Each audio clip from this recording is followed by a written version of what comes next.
If you're a fan of TFT, you probably know who C9K3 Soju is. You may also know about the recently announced TFT Summit, the very first large-scale TFT LAN, the biggest event TFT has seen yet.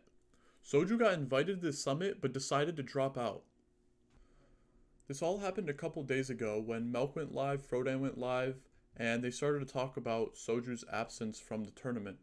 A few hours later, this post got made on Reddit talking about Soju dropping out.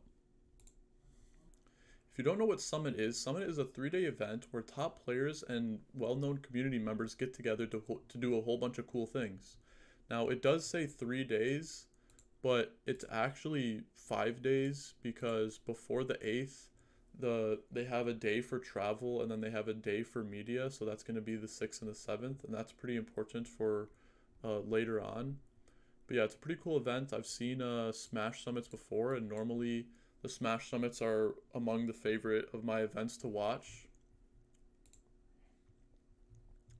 So after the Reddit post had come out, Soju didn't like people talking about like they're just theorizing like why he wouldn't want to come. So he came through and he made a twit longer. So here's the twit longer. There's only a couple things that I want to go over. It's not too long if you want to give it a read, but I'm just going to give a quick summary of what it is. Basically, Frodan was pushing Soju to go because he understands how much of an impact he has on the TFT community. And so they were trying to figure out a whole bunch of ways to accommodate to like certain things that Soju wanted. You know, when the set is coming out, Soju really wants to stream. He really wants to learn the set. There's like a whole bunch of things he wants to do. And so they talked about getting a streaming station in the venue, and that could have worked out, but the only issue is that the venue would close early and he wouldn't be able to stream past like a certain point in time. And even if he was able to stream past a certain point in time, the event is supposed to be like an all-day event. It says 9 to 9. He would only have after the time of 9 p.m. to stream on his own. And the other issue with that is that even if he was able to stream longer than 4 hours before the venue closes, he wouldn't be able to be like well rested for, the following day.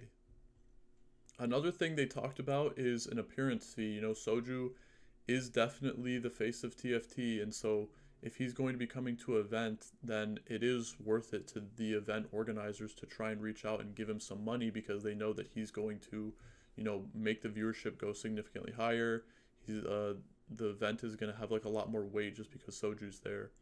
So they talked about an appearance fee, but apparently the appearance fee was not going to be anything close to what Soju could be making in like a normal stream day.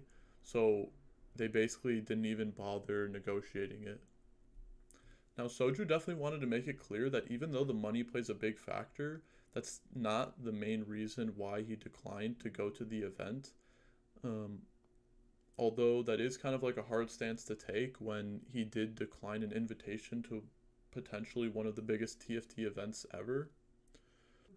He also goes into how, he plays TFT a lot for the enjoyment of the game, but then if that's like the main reason why you enjoy the game, then why not go to an event that's focused around the game?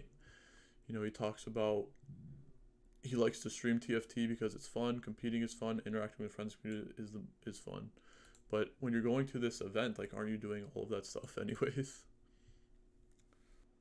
That being said, Soju is definitely put in a difficult spot because the event being around the same day as launch time for the new event, it definitely would hinder some amount of growth when you don't get to stream for, 12 hours a day streaming like the new content. Because when the set comes out, a lot of people are looking to like watch streamers and stuff. And so if all of these streamers are going to be at this TFT summit, and there's going to be, hours lost of people trying to just watch content because of like the new hype around the set. But I do think that one thing that Soju doesn't realize is that the growth of TFT definitely benefits him the most because the growth of TFT versus the growth of Soju are basically equivalent. If TFT gains 100,000 more people that are interested in playing the game, you're not going to see a lot of these people looking in the TFT directory to find spicy appies who's streaming to like a couple hundred people. A lot of these people are going to find Soju that's streaming to 15,000 people, and then he's just going to gain viewers off of that. Now, there is a happy ending though, because at least the people at Summit were able to get Soju to come for one day. So on December 10th, he's going to fly out and he's going to be a commentator. He's not going to be participating in the event, but he's going to be there and he's going to be on stream. And, you know, there's going to be like a fan meetup that he's going to be a part of. Another thing that comes out of this is that Melk is Soju's partner, right? So then who is Melk's partner supposed to be? Well, apparently the world is healing because a new challenger has approached and Bebe is going to be stepping in for Soju and is going to be Melk's partner. And to wrap up this video, I'm going to leave you with this clip of... Milk is here! What's up, man? Nice to see you! Oh, thank you very much, Milk, for being so cool about it. I am very sorry that I was so egoistic and rude in the past. Love you, bro. I swear, Milk was so cool. I swear, he made it very, very like easy for you to participate. Yep. I love you, man. Love you. Thank you. So yeah, Melk and Soju are out, and Bebe and Melk are in. Thanks for watching the video. I'll see you later.